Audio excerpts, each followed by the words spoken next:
Facebook executive Andrew Bosworth asked and answered the following question, quote, "So, was Facebook responsible for Donald Trump getting elected? I think the answer is yes," he said, "but not for the reasons that anyone believes." Mr. Bosworth laid Trump's success at the feet of Facebook's titanic machine operations known to the world as online targeted advertising. Mr. Trump was elected, Bosworth said, quote, "because he ran the single best digital ad campaign I've ever seen from any advertiser, period. They just used the tools we had to show the right creative to each person.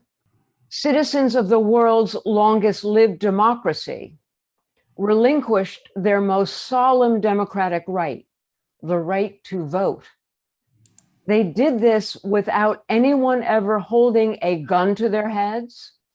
No one showed up in the dead of night to threaten them with the gulag or the camp.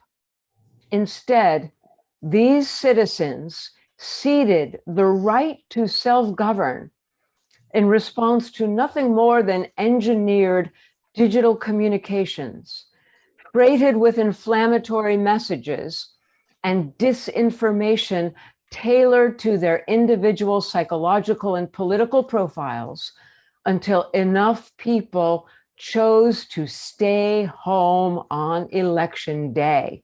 This work here is accomplished by what I have called instrumentarian power, secretly wrung from data and able to work its will entirely through the medium of digital instrumentation.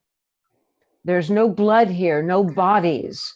There's not even a single fingerprint, no enemy, no combat.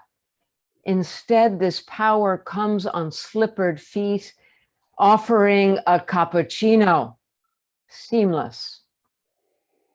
So sometimes power arrives careening down the slopes that ring the valley, riding at a gallop to crush us at the gates. But in these days, our time of abstraction and mediation, this new power moves lightly, unannounced, an odorless, invisible poison whose signature is this: the very moment that we become aware of its peril is the moment that is too late. This new force draws its strength from a 21st century rendition of the alchemist dream, the transformation of knowledge into power. The economic institution that creates this transformational capability is what I have called surveillance capitalism.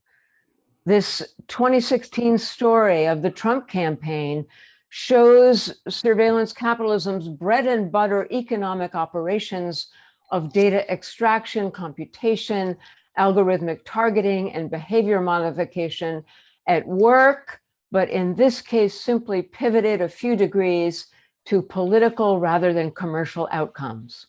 I have called the economics that shape these mechanisms surveillance capitalism because they maintain core elements of traditional capitalism, private property, market exchange, growth, and profit, but these cannot be realized without the technologies and social relations of surveillance.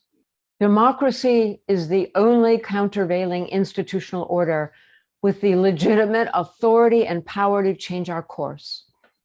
If the ideal of human self-governance is to survive the digital century, then all solutions point to one solution: a democratic counter-revolution.